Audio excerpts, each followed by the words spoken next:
안녕하세요. 소소한 건물주 주원장입니다. 오래간만에 여러분들을 맞이하게 되네요. 제가 알다시피 성형외과는 겨울방학이 제일 바쁩니다. 제가 요새 느끼는 게 수술을 많이 하는 것보다 하나를 해도 정확하게 잘 해주는 게 제가 이 환자들한테 죄를 짓지 않는다고 생각합니다. 그 환자는 좋은 기대감을 갖고 왔는데 성숙이라고 술을 많이 잡아가지고 돈 벌려고 한다면 과연 내가 나중에 지나간 뒤에 돈 벌기 위해서 제 양심을 희생시켰던 시간이 후회가스럽지 않을까요? 더 신중하게, 더 디테일하고 환자의 마음에 가장 소통한 그런 수술을 하려고 노력하고 있습니다. 제가 성형외과 25년 차입니다. 제일 궁금한 게 성형외과는 견적낸다고 하죠. 이거는 부르는 게 가격이고 과연 비싸게 줬는데 제대로 해주는 건지 아니면 또 싸면은 제대로 안 해주는 게 아닐지 비싸도 걱정 싸도 걱정. 정말 성형외과 와가지고 바가지 쓰지 않고 수술을 잘 받는 법이 뭘까? 소비자 입장에서 그리고 환자 입장에서 같은 눈높이에서 수평적으로 한번 말씀을 드리겠습니다. 어떤 데 보면 광고에 무슨 수험생 할인부터 뭐 60만원, 70만원 최하가 해가지고 어떤 데는 또 경매 비슷하게 해가지고 최저가를 낙찰 받아 수술하는 경우도 있더라고요. 가격은 일단 뭐 싸게 이렇게 얘기해 놓고 뭐 60, 70 얘기해 놓고 가서 가게 되면 뒤트임을 해야 된다, 앞트임을 해야 된다, 윗트임, 밑트임, 눈매 교정을 해야 된다. 자꾸 이런 게 붙으면 사실 배보다 배꼽이 더 커져가지고 옵션 상황으로 해가지고 수술비로 훨씬 넘게 되는 경우가 많죠. 환자 입장에서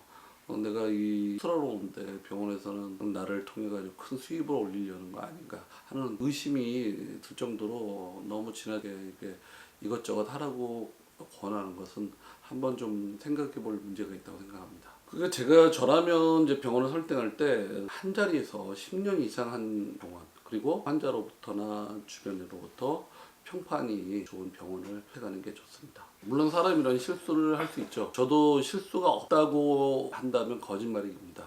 하지만 그 실수를 개선하고 노력하는 그런 병원을 찾아가셔야지 발전이 없고 돈만 벌어가려는 그런 병원은 앞으로 좀 도태돼야 된다고 생각합니다. 그리고 병원도 또 덮어놓고 광고만 하고 그 수술을 갖다가 더 신경 쓰고 꼼꼼하게 그리고 환자 입장에서 서비스를 더 좋게 만들 생각은 나중이고 자꾸 성형 소비만 부추겨서 이것저것 돈을 벌려는 거. 물론 병원을 운영하는 데는 돈을 벌어야 됩니다. 하지만 그게 우선시되는 병원은 의사 선생님의 자질을 한번 의심해 볼 수도 있다고 생각합니다. 병원을 선택하는데 마치 신랑감처럼 선택하라는 말이 있습니다. 그렇게 신중하고 냉철해야겠다는 생각이죠. 광고는 뭐 누구든지 자기 병원이 최고라고 자랑할 수밖에 없겠죠. 그래서 제일 좋은 방법은 주변에 한 사람을 보고 선택하는 게 가장 좋습니다. 의사 선생님이 하는 의료 서비스가 내가 원하는 쌍꺼풀인지 눈수술인지 코수술인지를 알고 들어간다면 일단 소통이 됐기 때문에 나중에 후회할 일은 없겠죠. 근데 의사 선생님이 막연히 잘해주겠다고 생각했는데 내가 원체는 약간 뭐 두꺼운 거라든지 아니면 뭐 다른 디자인을 갖다가 해줬으면 나중에 서로의 어떤 갈등과 상처는 없을 수가 없다고 생각합니다. 그래서 가장 중요한 게 의사와 환자가 수직적인 구조가 아니라 수평적인 구조로 얘기해요. 그래야 눈높이가 맞아가지고 서로 대화를 내가 상대방이 이해하고 해줄 서비스를 환자가 이해해야지. 그냥 수직적으로 이렇게 해라. 그런데 나중에 결과가 달라졌다. 저는 상당히 공포스러워. 그래서 정말 저도 환자하고 수술을 할 때 충분히 원하는 스타일을 물어보고 제가 해줄 수 있는 스타일을 먼저 좀 제시를 해줍니다. 그래가지고 충분히 맞춰보고 교감이 됐다 그러면 수술을 결정하는 것이고 만약에 서로 원하는 게 다르다 그러면 주저없이 자기가 원하는 병원을 찾아가셔가지고 소통을 해서 거기에 맞는 수술을 하는 게 옳다고 생각합니다. 병원들이 특히 겨울방학 때는 바빠지고 하다 보면 아무래도 의사 선생님들하고 직접 상담하기가 좀 어려울 경우가 많습니다. 그래서 상담실장님이 보통 이제 병원에 가격 흥정 같은 거라든지 그런 걸 주로 하시는데 뭐 이렇게 상담도 간단하게 알 수 있는 거를 설명하는데 되도록이면 그 상담실장하고 상담을 하고 나서도 의사 선생님한테 제가 원하는 스타일을 한번 그려봐 주시거나 설명을 해달라고 이렇게 얘기를 하는 게 훨씬 좋다고 생각합니다. 좀 그럴 때는 이런 얘기를 그 선생님한테 해도 되나 약간 불편해 생각하지 않을까 하는 마음이 앞서더라도 반드시 물어보고 거기에 해답을 얻는 게 좋습니다. 만약 그런 절차를 너무 무시하고 좀 딱딱하거나 이렇게 소통을 잘 하려고 하지 않는 의사가 있다면 다른 병원도 가보시고 선택하시는 게 좋을 것 같습니다. 제가 만약에 환자 입장에서 성형외과 선생님을 만나 수술한다면 어떤 스타일의 눈을 원하시는지 좀 그려봐 달라고 하고, 제가 그리는 눈이 원장님이 해줄 수 있는 눈이냐고 한번 물어보는 것도 괜찮습니다. 그리고 또 제일 걱정되는 게 굵은 실로 하는지 가는 실로 하는지, 그것도 의사 선생님한테 어떤 실을 쓰나요? 그런 것도 한번 물어보고, 그리고 실을 가급적 한번 그 실을 볼 수 있나요? 라고도 물어보는 것도 나쁘지 않다고 생각합니다. 저도 환자분들 중에 가끔 그렇게 물어보는 분들이 있어요. 그래서 저는 오히려 그걸 환자분을 보여주고 그분하고 이렇게 수술이 진행된다는 거를 설명해 주면서 소통하는 게 더 참된 그 의료 서비스라고 생각을 합니다. 응? 네. 병원에서 쓰는 실이에요. 이거 뭐 저희 병원 자랑하려는 게 아니고, 보통 세븐제로라 하면은 이제 되게 좀 가는 실이거든요. 8, 9으로 숫자가 높아질수록 실은 더 가늘어지는 거예요. 그 되도록이면 실은 가는 걸 쓸수록 실밥 자국이 덜 남는 게 맞겠죠. 그리고 실도 되도록이면 꼬은 실보다도 이게 낚시줄처럼 모노필라멘트 계열의 실이 자국이 훨씬 덜합니다. 하지만 이렇게 모노필라멘트에 가는 실은 상당히 의사 입장에서 꼬매는데 시간이 걸리고 잘 안 보이니까, 또 더 정교한 수술을 요하게 됨으로써 좀 의사 입장에서는 시간이 좀 많이 걸릴 수 있고 더 정성을 들여야 원장님 만나가지고 되도록이면 가는 실을 써달라고 충분히 부탁할 수 있는 거죠. 당연히 제 눈은 세계에서 제일 중요한 건데 그 선생님한테 이렇게 좀 가는 실로 써달라고 그러고, 그리고 결을 잘 맞춰주고, 그리고 좀 되도록이 안 풀리게 하고 자연스럽게 해주고, 그리고 만약에 조금 처지거나 뭔가 앞뒤 차이가 날 수가 있거든요. 그러면 그런 거를 다 AS를 1년 동안 잘 해준다는 어떤 그런 설명들도 해줘야 된다고 저는 생각합니다. 한번 제가 이걸 뜯어볼게요. 여기 보면은 이렇게 실을 뜯고 지금 소독된 상태인데, 일단은 제가 그냥 보여드릴게요. 그 다음에 여기를 보면 이 실을 잘 보면요, 실이 잘 안 보여요. 뭐 거미줄 같은 게 하나 보이죠. 이렇게 잘 안 보입니다. 근데 이게 자세히 보면은 이렇게 우리 머리카락보다 어때? 우리 서피디 볼 때 어때? 머리카락보다 이렇게 보여. 이게 세븐제로입니다. 세븐제로 나일론 블루 계열의 거의 뭐 거미줄 같죠.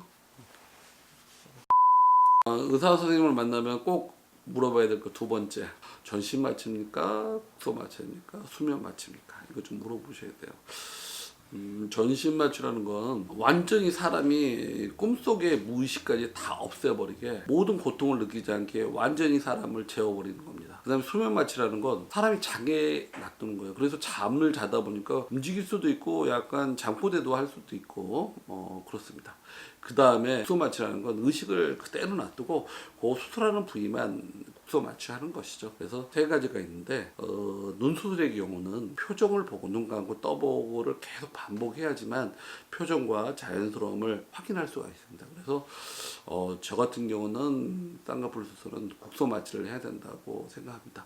병원들마다 어떤 데는 뭐 수면 마취를 하고 전신 마취를 하는데, 특히 이 표정을 보는 눈 수술이야말로 저는 꼭 수면 마취를 해야 된다는 제 만의 철학이 있습니다.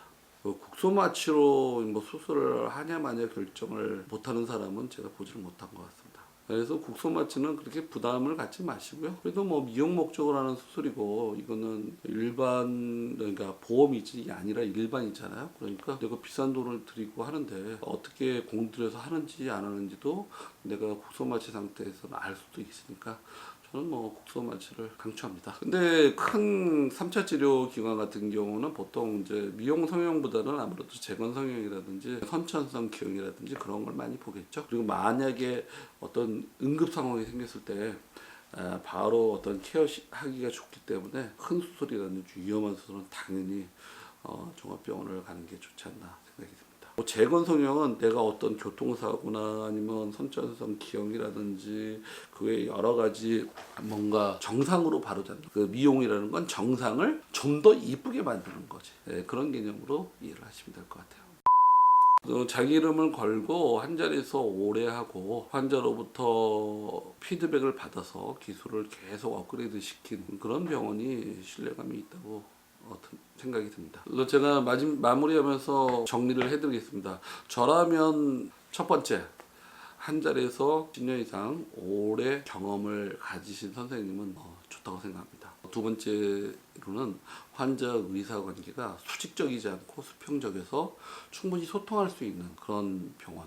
더 하고 싶은 얘기가 뭐가 있냐, 궁금한 게 뭐가 있냐, 오히려 의사가 환자한테 물어봐서 충분히 의사하고 릴레이션이 되는 병원. 경우에 따라 궁금한 거 좀 물어보세요. 실을 얼마나 가는 거 쓰냐, 마취는 어떻게 하느냐, 그 외에 궁금한 거 물어볼 수 있죠. 저도 더 노력해야겠죠. 제대로 되는 의사라는 건 타고나는 게 아니라 계속 자기가 피드백하면서 노력을 해야지만 이룰 수 있는 건데, 똑같은 사람한테 똑같은 수술을 하는 게 아니라 성형이 눈에 따라서 눈술이 다 다르기 때문에 제가 25년을 해도 이 실력이 더 올라가는 것 같더라고요. 저도 더 그런 걸 보면 내가 아직도 부족할 수가 있다는 것을 항상 가지고 좀 더 환자의 니드에 맞게 노력하는 그런 병원이 돼야겠다는 생각을 신년 초에 하게 됩니다. 질문과 구독 나쁘지 않습니다. 제가 주시면 잘 받을게요. 이상 건물주이자 조그만 병원을 운영하고 있는 소소한 건물주였습니다. 새해 복 많이 받으세요. 안녕.